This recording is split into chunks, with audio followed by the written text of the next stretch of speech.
שאנחנו נזכור לרגע מאיפה התחלנו. התחלנו אם בכלל נעיז להגיש תביעה או לא. זה אחד. 2, התחלנו מזה שמעולם לא הוגשה תביעה כזאת. מעולם. 3, התחלנו מזה שאמרתי לך במפורש שיש מצב שנפסיד. יש מצב שנפסיד בתביעה, שיגידו, תשמעו, זה סיפור ישן, נושן, לא יודעת, ואי אפשר.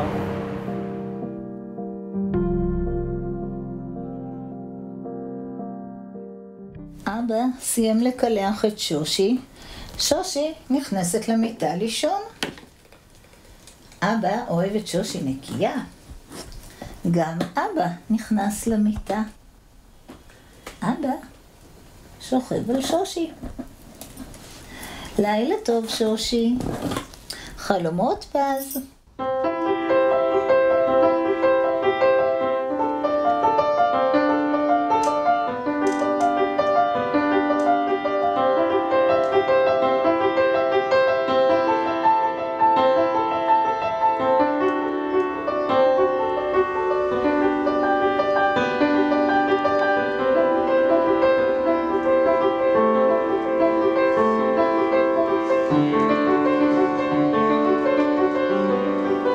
אני מדברת על זה, אנשים יודעים שנאנסתי. זה הפך לחלק ממני. זה בדיוק כמו שאני ג'ינג'ית, או שיש לי נמשים, אז נאנסתי.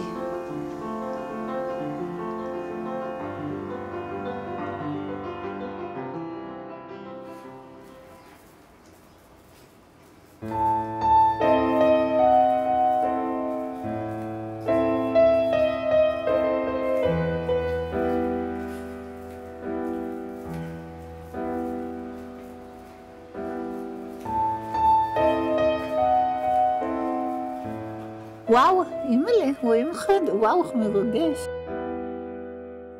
גרתי בטבעון, גרתי פה, אני גרה במרכז הכרמל, גרתי בעוד מקום מקסים לפני זה במרכז הכרמל.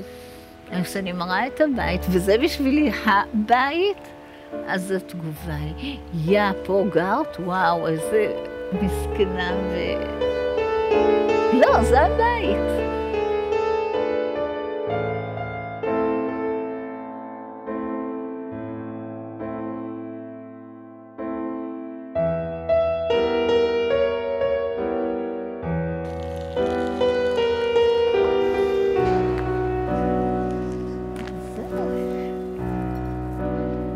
אני לא סיפרתי שום דבר, אמא שלי לא ידעה כלום, לא הדודים, לא הדודות, אף אחד לא ידע.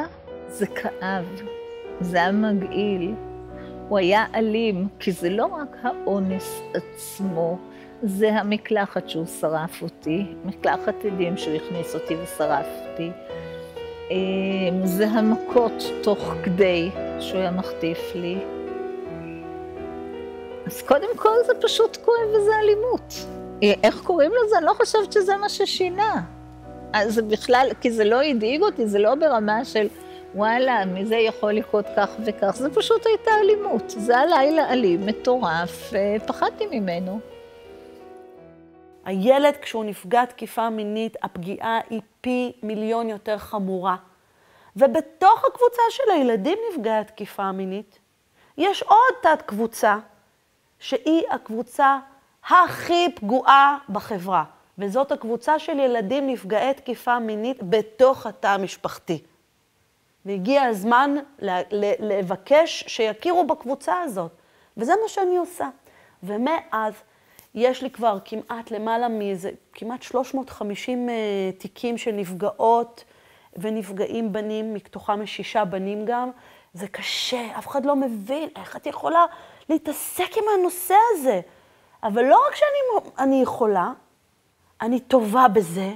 הן יוצאות ממני אחרי פגישה אחת, יושבת איתי אישה שלא פגשתי אותה קודם, והיא מספרת לי את מה שאני צריכה לדעת כדי לטפל לה בתיק. ובסוף הן כולם שואלות אותי, הן עוצרות רגע לפני שאנחנו נפרדות בשער, בדלת, והן אומרות לי בפליאה ובחיוך, לא שאלת אותי שום דבר על מה הוא עשה לי. ואני אומרת לה, את חושבת שאני צריכה לדעת את כל הפרטים האלה? למה?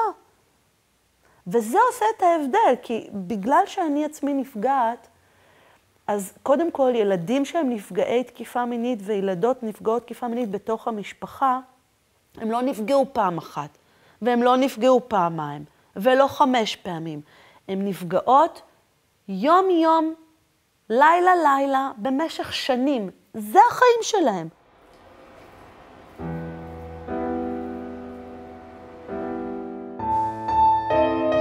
השאלה שלי היא לא מתי הבנתי שזה אונס, כי אני חושבת שגם לא היו לי את המילים. כי היום עומד למשפט אלוהים, אמרתי למטפלים, לא אמרתי, כן ידעו מי ידע ומי לא ידע. לא היה לי את המילה הזאת, אונס. גילוי עריות, זה בכלל, אני חושבת שזאת הייתה מילה שלמדתי כבר בתור אישה. גם בשנים האלה, מי דיבר על זה? היום אין חדשות בלי המילה הזאת. אני לא קראתי לזה בשם. אני לא חושבת שאני ידעתי את המילה, ולא חושבת שיכולתי להגות אותה. לא היה אצלי על הלשון.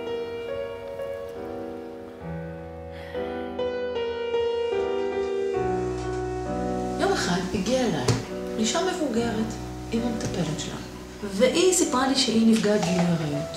שניהם פגעו בה מינית, גם האבא וגם האמא. בכל זאת היא החזיקה את עצמה ועשתה בגרויות, והייתה תלמידה מצטיינת, והלכה לצבא וסיימה את הכל, והלכה אחרי הצבא וסיימה בית ספר לאחיות מוסמכות, שזה כמעט כמו לימודי רפואה, זה מה זה קשה.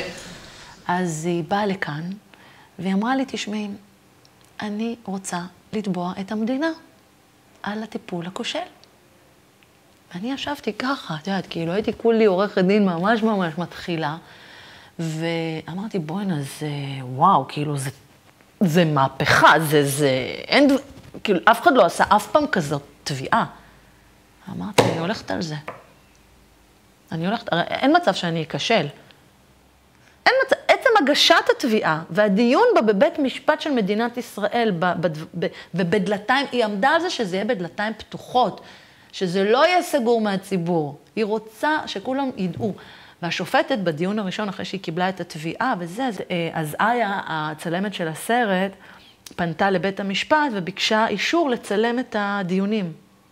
השופטת קיבלה חום, כאילו אומרת, מה זאת אומרת? מה זה, הנפגעת יודעת? כאילו, הנפגעת ענתה, כן, אני רוצה שהציבור ידע. בשביל זה אני עושה את זה, בשביל שלא יהיה עוד דור של נפגעות שלא מקבלות טיפול כמו שצריך. זה המשימה שלי לפני שאני הולכת לעולמי. זה מה שהיא רוצה.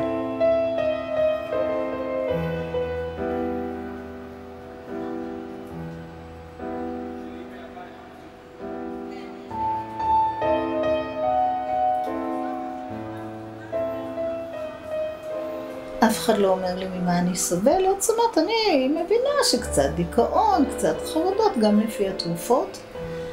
באשפוז הראשון אני יוצאתי מעטפה לרופאת המשפחה, פותחת, כתוב שם הפרעת אישיות גבולית.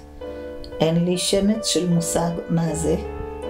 קצת אפילו נעלבת, אני מופרעת, אבל גבולית, אני אומרת, אוקיי, לא חולת נפש, אבל על הגבול.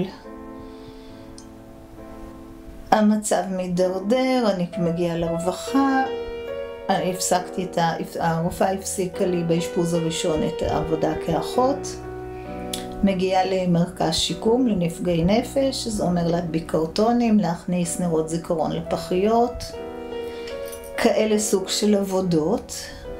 יום אחד אני באה לרופאת המשפחה ואני מספרת, התגלה בעיה בכבד, והיא אמרה שזה סביר שזה מהתרופות. ואני אומרת לנו, ומה יהיה? ובתור אחות, הדמיון הולך קדימה, אם הכבד נפגע, לאן אני אגיע? ואז אני שומעת את המשפט הזה.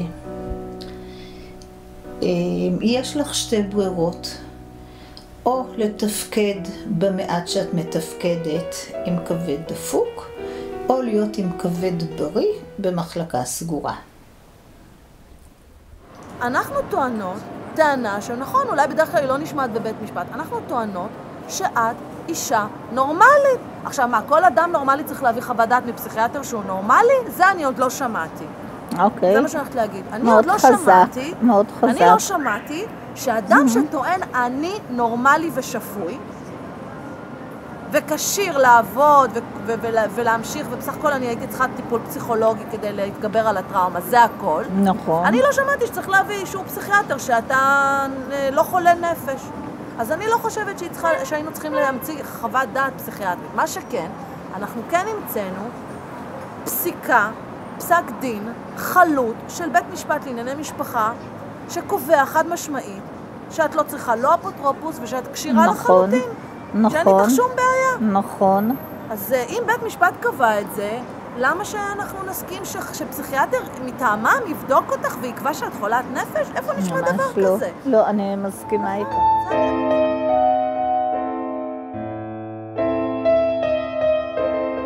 לקחתי את העתיק הפסיכיאטרי שבדף הראשון כתוב, מספרת, וזה בגיל 29 בערך, מספרת שכשהייתה ילדה ונסעה לאביה, הוא נהג לקיים איתה יחסי מין.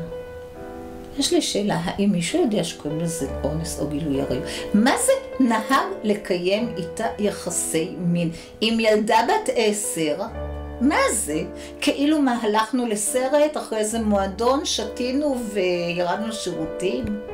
מה זה נהג לקיים את היחסי מין? האם מישהו לא יודע עברית או האם מישהו לא יודע לעבוד פה?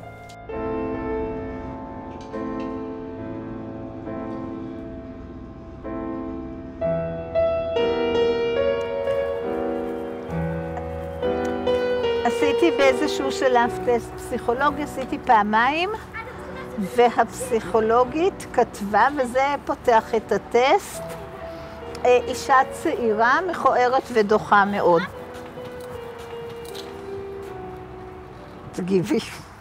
מה זה? מה זה? איך אפשר לכתוב דבר כזה בתיק רפואי?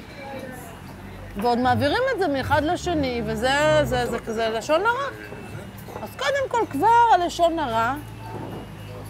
אבל זה בסיס לבעיה, כאילו אף אחד לא חוקר למה. קודם כל לשון הרע זה 50,000 שקל בלי להוכיח נזק.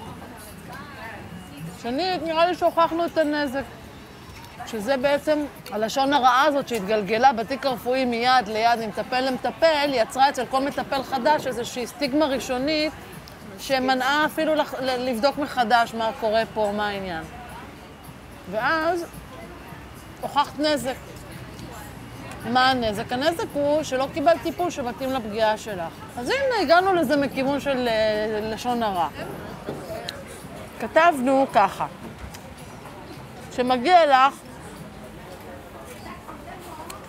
שכר, הפסדת שכר. נכון, ואני זוכרת. כן? והגענו לזה שאם עושים את כל החישוב, מגיעים ל3 מיליון שקלים רק על ההפסד שכר. אוקיי, נגיד שהם יצליחו להוכיח שאת לא הפסדת את השכר בגללם. ירדו 3 מיליון, סבבה. לטובת אני טוענת נגרם נזק, יכלה לעבוד עד גיל 65. אוקיי? 800,000 שקל, אוקיי, ירדו. 4 מיליון ירד. נגרמו הפסדים של תנאים סוציאליים, צבירת זה, משוערכים במיליון שקל, ירד. תשלום למומחית שרי עוז, 117,000, יחזירו לך? חייבים. חוות דעת מומחים שונים, 6,000, יחזירו לך. תשלום לעורכי הדין, יחזירו לך. נזקים כלליים. כאב וסבל ואובדן השנים הטובות. 1,100,000, ברור שיתנו לך את זה. הוצאות ניידות בעתיד, אולי לא. גם אם אני מורידה, 100 טענות שטענו פה בתיק, נשאר לנו לפחות איזה 3 מיליון שקל שהם חייבים לשלם. אוקיי, למה טובת? מאוד פשוט, לקחו ממני 27 שנים שיחזירו. לקחת ספר, תחזירי, לקחו לי את החיים, 27 שנים, לא משפחה, לא ילדים, גם אף אחד לא דיבר איתי על הנושא של ילדים, של זוגיות, של משפחה. פעם אחת או פעמיים העליתי את זה ביוזמתי, התשובה הייתה, אם תלדי ילדים או יהיו לך ילדים, רציתי לאמץ, כי פשוט היה מין טרנד סביבי של נשים שהכרתי שימצאו, ייקחו לך את הילד, תגיעי לאשפוז. את מי אני תובעת? את קופת חולים, זאת אומרת את המטפלים שפעלו מטעם קופת חולים, משרד הבריאות שהוא האבא של קופת חולים, עד כמה שאני יודעת קצת את הפוליטיקה מנגד מי, זה בעיקר. את הרווחה, זאת אומרת, את הגופים שטיפלו בי. הילדים שנפגעו בתוך המשפחה, זאת בעיה מאוד קשה. מאוד קשה, כי ממי הילד הזה ייקח פיצויים? מהאבא שלו? כמה יש שם? עכשיו, כל גרוש, כל שקל שהילד הזה או הילדה הפגועה תדרוש ותתבע מהאבא, ייגרע מהאחים שלה ומאמא שלה ומהמשפחה שלה. ואז לא רק שהאבא היא רבה עם האבא, אלא עכשיו כל המשפחה כועסת עליה ושונאת אותה. כי היא פשוט לקחה להם את האוכל שלהם. אז יש פה בעיה מאוד מאוד קשה. את מי שאני לא טובה,